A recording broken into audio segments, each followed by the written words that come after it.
Snipers, you have to see what's happening to the Bitcoin price this Thursday as we're still inside of the range of 58,300 and 61,844.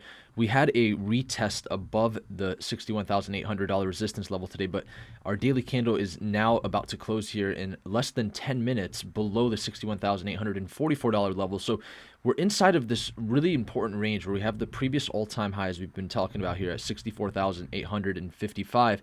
And we've also got this major support at 58,300 that if we break down from this level, hourly and 4-hour candles, we could start to see a potential downside towards the $50,000 level to retest the 50-day moving average for Bitcoin.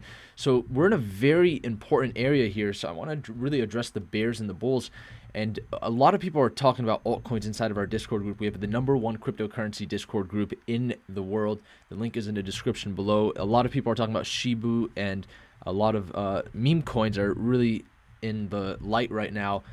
But, you know, Ethereum is really starting to test this higher range here towards its previous all-time high at 43.73.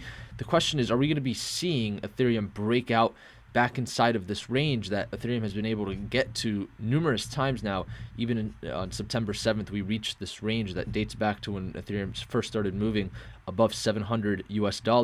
So if we start to see Ethereum move up, are we going to be coming towards the $4,600 to $4,800 range?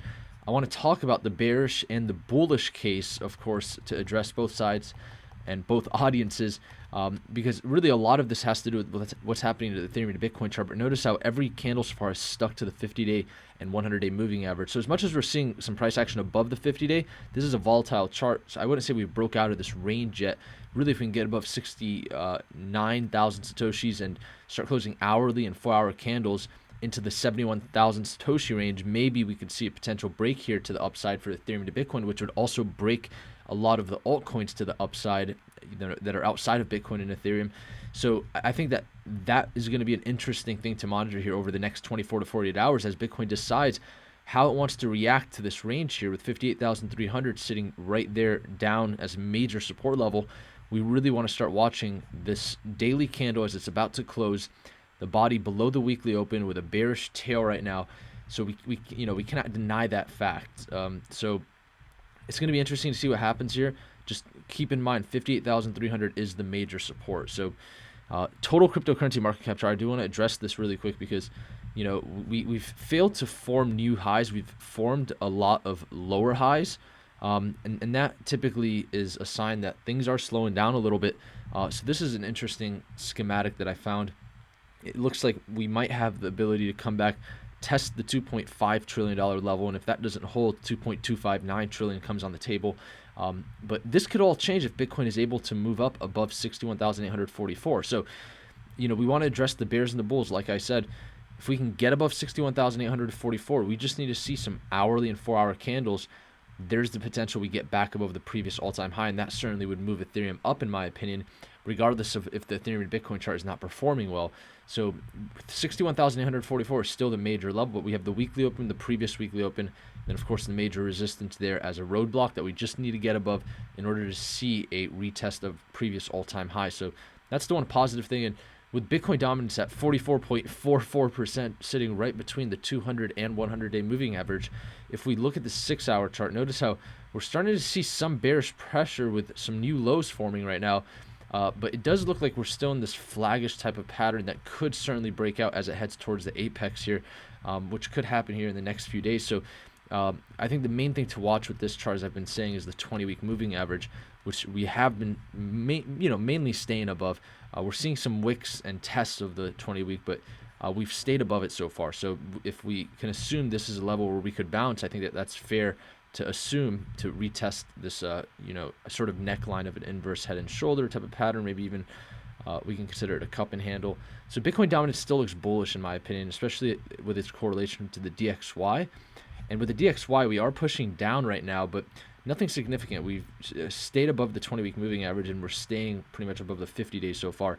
So we want to monitor this to see whether or not this is going to break down or to the upside. If we break down, that could be very, very positive for the S&P 500, which would also be positive for the cryptocurrency market to potentially see further new all-time highs as the ES mini futures contract has continued to prove itself to form new all-time highs.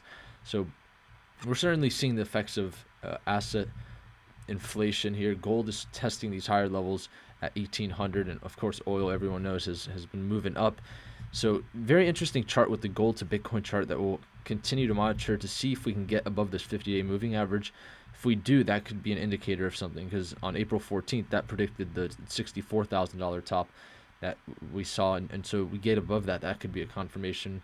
But if we see continuation, it looks like regardless of what happens, we've already proven that Bitcoin is certainly it has a lot of room to go against with gold, to potentially even continue further and outperform gold for several more years in the macro. So I think that's a good part of forming that new low that we recently got, with Bitcoin forming a higher high so far. If we can get above 61,844, that could all change. So this is going to be a quick video. I'm going to be heading on a flight, so I just wanted to ensure to get this out to you before this daily candle closes here in less than 5 minutes now. And so I'll have a video out as soon as I'm back on East Coast time zone for now. And with that, thank you all for tuning into the Snipers channel today. I love seeing the participation in the Discord. I'm here every single day chatting with you guys. And like I said, a lot of altcoins are being mentioned, and it's fun because we're trading them as well. So if you guys aren't in the Discord, link is in the description below. And with that, I'm going to go pull this all-nighter that I've been pulling and head on this flight. Always traveling, always moving around, but you got to stay active, right? So thank you all for tuning into the Snipers channel today. Until next time, Snipers out.